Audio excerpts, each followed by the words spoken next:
Before I start this video, apologies if I sound a little bit hoarse, I just got back from an 8-mile bike ride, but I wanted to give my thoughts and impressions on the Wuthering Waves 2.5 update, especially Phrolova's story. Real quickly though, if you would follow me on Twitter, the handle is at LarryChans. That's also on your screen right now if you need to see that for how to spell it. I talk about anime, gaming, that kind of thing, so give me a follow over there and I would love to see you. So, Wuthering Waves 2.5. I've been playing video games a long time, probably about 2 decades worth of my life. I don't think I've ever played something that has been as emotional as this update was. We all knew that Phrolova was kind of the main antagonist. Sure, you had Scar early on, but Phrolova was kind of the one behind the scenes pulling the strings, per se. But I don't know what it is about women and violins and them having to suffer just the most absolutely terrible tragic fates. I'm mostly referring to Your Lie in April here if you've seen that anime, but I want to talk about Phrolova first because I think that's the most important thing. Here you have this girl who the universe took everything from her. She was never meant to be the antagonist, but when the universe, literally just took everything from her, her friends, her family, everything she loved, she had nowhere else left to go. She was totally alone, and loneliness does a lot to a person. She came home and she was excited to see everyone again, tell them of her experience, to tell them what life was like outside of the little village she was raised in and grew up in. The whole time we're playing the 2.5 story quest, we're getting little glimpses of her past. We're getting these echoes, these reverberations of people, these past family and friends that she knew. And they're giving little snippets of their thoughts, their dialogue. We're getting a first-hand insight into the inner workings of Phrolova's mind. These are the people that she misses. These are the people she wants to come home to. But at the same time, their souls are trapped in this place that they can't escape from. They want to go home. They don't want to be trapped there. And her entire mission was to bring them back, but as tacit discords. To me, I don't think that's a life worth living. Maybe in her mind that was a way to kind of relieve her suffering. These years and just decades, maybe even centuries perhaps, of just waiting for the right person to come along and free her from this stifling life that she's living. She's being completely played by the Phrolova. Whether she knows it or not, I'm not really sure, but she's being totally manipulated. Everything she's doing, she believes she's doing this for the better good. The Lament and Jinzhou, the Dark Tide, and Renacida, everything she's doing, she's being led astray. She's believing that this is the way to bring these people back. I think it's absolutely captivating when games and storytelling try to capture this essence of life, and what happens when that energy is gone, that reverberation fades. When you think about things like Full Metal Alchemist, and the way Edward was trying to bring his mother back from the dead, Edward and Alphonse. He ended up losing his arm, his leg, and Alphonse lost his entire body. Death is a very sad thing, and grieving can take many forms, and I think one of those grieving forms was Phrolova's way of trying to bring these people back, her loved ones, as tacit discords. And we essentially see that towards the end of the 2.5 story when we're in the Beyond. These tacit discords sound exactly like the people. A lot of people are going to argue that, especially on Twitter, X, whatever you want to call it, that there's no righteousness for Phrolova. What she did was wrong. There was absolutely no way to justify the things she did, the lives she took. Yes, what she did was wrong. The lives she took, there's no way to justify that. There's no means to an end there. But at the end of the day, she was just a girl, crying inside, silently suffering, and nobody would understand her. All she wanted was for someone to understand her, to understand that she was lonely and say, hey, you're not alone. We can walk this path together. I think personally, that's something a lot of people are missing right now. Now, if you've not seen it yet on social media or done the research on the liquor's flower she uses, the red liquor's flower symbolizes death and reincarnation. The white liquor's flower, however, the one that you need for Resonator Ascension for Phrolova, means positivity, freshness, but most of all, new beginnings. The white liquor's flower actually directly correlates to the scene in the theater where Rover is talking to Phrolova about starting over. In fact, Rover even says, if this world can't be changed, then maybe it's time to take a different path, even if it's nothing like before. And Rover continues, you seek to start over, don't you? Then make full use of your power, survive. Be bloody, bold, and resolute. Laugh to scorn the power of humans. And Phrolova's response is actually pretty striking. She says the one who hasn't witnessed the years, the failures, the countless attempts I've made. What gives you the audacity to pass such judgment? The only difference is that you've forgotten it all. From there, it's when Rover realizes that the one that she's been talking about, the devoted watcher, has been Rover. And the notes that we find that talk about her waiting for someone, that someone is Rover. She has been waiting for Rover for years, maybe decades, centuries even. She's been waiting for Rover to show back up. This whole time, the whole time she was waiting. She devoted herself to the divine, she says, servant in its name, offering my faith in return for those I loved. Yet the divine remained silent, watching as fools took my abilities as a free elixir. There was even a time she sought out science, surrendering her own flesh and blood to prove resurrection was more than a dream. She says, but I was deceived, used as a mere material in their pursuit of immortality. And to make matters worse, she once even turned to people, asking if the wave-worn phenomenon had ever created life. She says, but I was cursed, branded a harbinger of doom by the terrified. All of this is in response to Rover telling her, start over, be bold, do something new, do something uniquely you. But how simple can that be when she's done everything? She's been scorned by the people she once thought were her allies. Everything turned away from her, religion, science, even her own people. How can you continue on like that in such a tragic state? Nobody wanted her anymore. She was just that harbinger of doom. Everybody was terrified of her. Again, we can't justify her actions, I most certainly cannot. But at the end of the day, this was her motivation. She didn't want to become the most awful antagonist ever. She didn't want to be a harbinger of doom. She didn't want people to fear her. But how easy it must be to just start over and just start a new life, like Rover said. How convenient must it be to be able to erase your own memories and start completely over? And this kind of leads me into the tone-deaf responses and steely nature of Rover during the entire 2.5 story quest. There really was no sympathy, no compassion at all. There was no understanding. Rover even says, there's no way I could have been that friend, that person that she mentioned she was waiting for. This whole time, she's been traveling the world. She's been played by the Phrolova. She's been feared by the people she once sought after. And now, after finally having a chance to meet and talk to Rover, for the first time in generations even, all she gets is this cold, steely response from Rover like, what are you doing? Why are you doing this? What is the Phrolova up to? What is your ultimate goal? There's no compassion, no understanding. There's no, well, maybe I am that person she was talking about. Maybe I should try to open up a little bit more and try to understand what she's feeling and what she felt. I mean, all she wanted was a new beginning, a fresh start. She wanted her life back. The life that the universe took from her in the literal blink of an eye.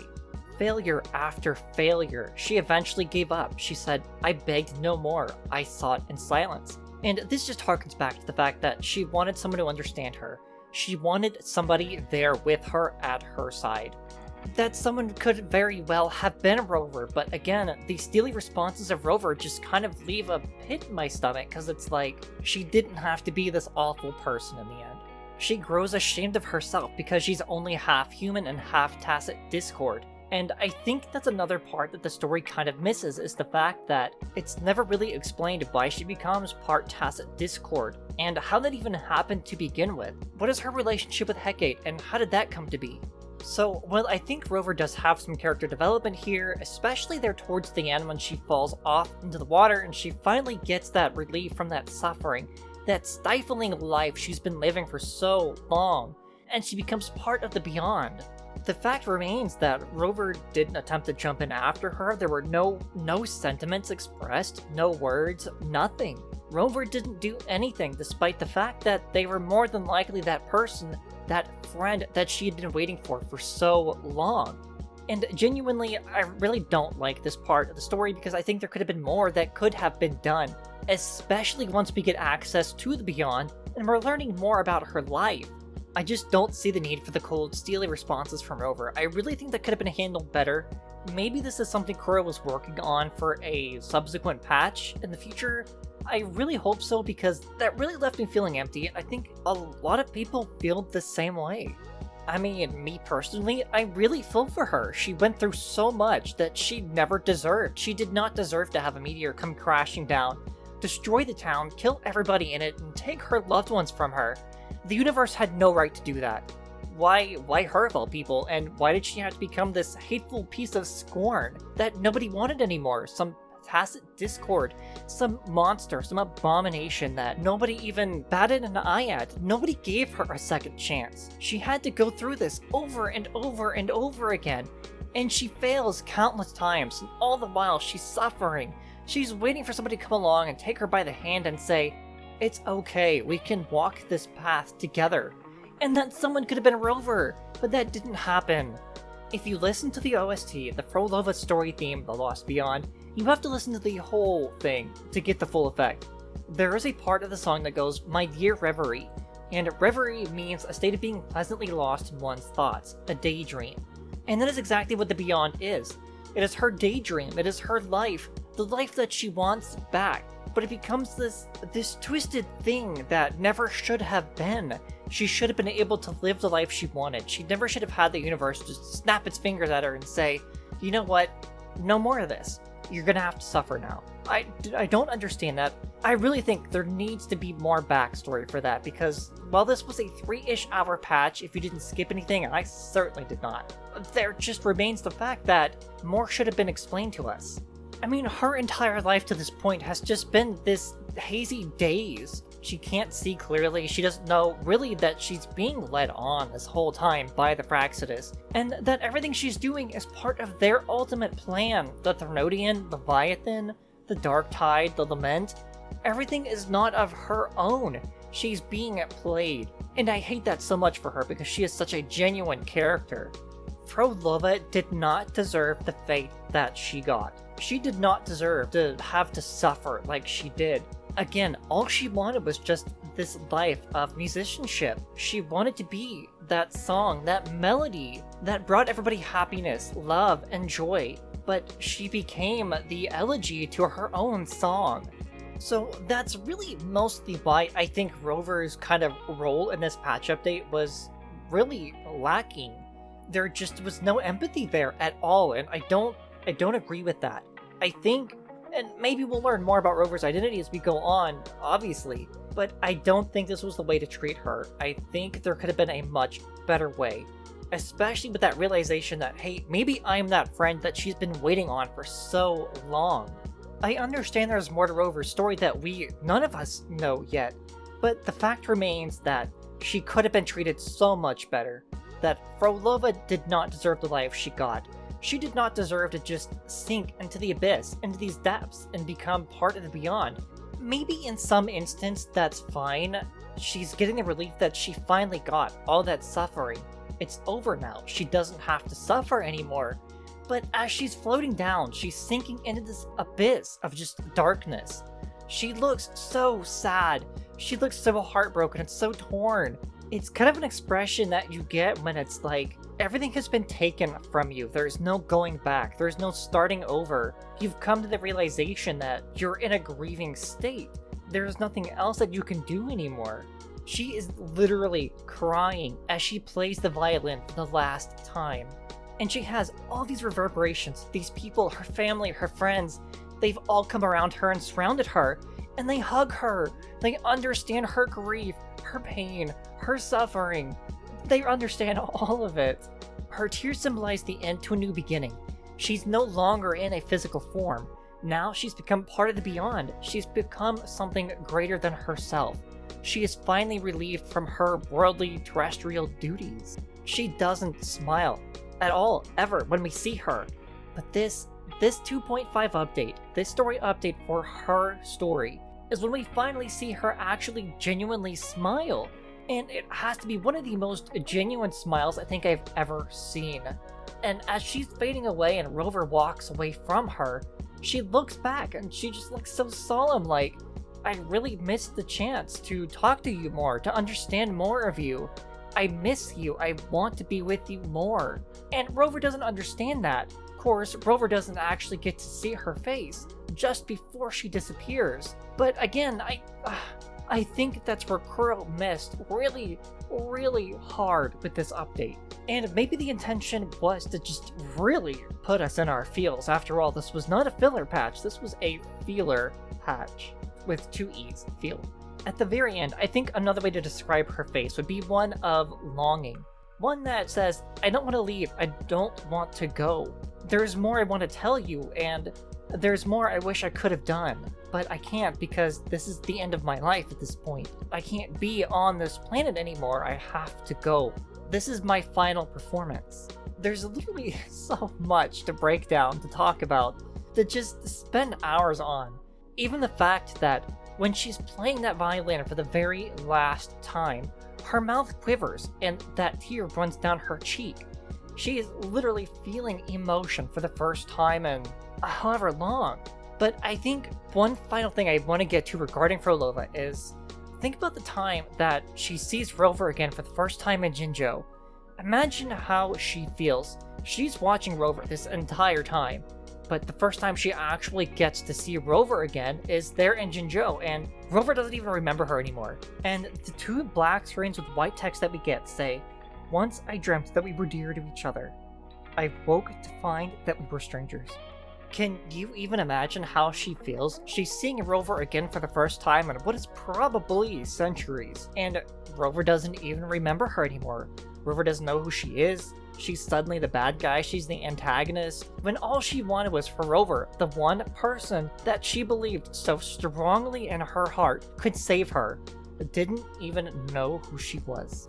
If I had to rate this update based upon the emotional impact alone, it would easily be like a 50 out of 10. It is literally one of the most emotional things I think I've ever seen, aside from Makia When the Promised Flower Blooms. That is an anime movie that will literally rip your heart out and put it right back in. Honestly, I don't even care about Fenrico at this point, the fact that he was the penultimate boss, the bad guy. I don't care. He seemed so unimportant. It was just such a brief little period of time that he was there that we had to fight him, and then all of a sudden he just becomes the statue and that's it. Obviously he had some kind of part to play in Frolova's story, but that really was about it. We don't really understand any of his motives at all to this point. He is so convinced that he is not the harbinger of the dark tide. He's worshipping the divine, the sentinel. He's not the bad person, and all of a sudden it's like, oh, maybe I was wrong. There's really just no other way to describe this update. It was just so packed full of emotions that at first it's kind of like I don't really know how to feel. It's like you're wary of Phrolova. She's obviously the antagonist. But at what point does she become this lonely girl that just wants somebody to hold her and tell her that it's gonna be okay? She doesn't want someone to tell her that, well, maybe you should start over and think about starting a new life. That's not what she wants to hear. She's grieving. She has been grieving the entire time, and the only places that she tried to seek companionship from, some kind of community, somebody to understand her, they all turned their back on her, until the Fractsidus showed up and said, hey, why don't you come with us and we can fulfill what you're longing for. To me, that makes me mad, because they completely manipulated her and turned her into this evil machine that just had no soul, no personality. She was so soft-spoken, and everyone's enemy the entire time, and she had no reason to be.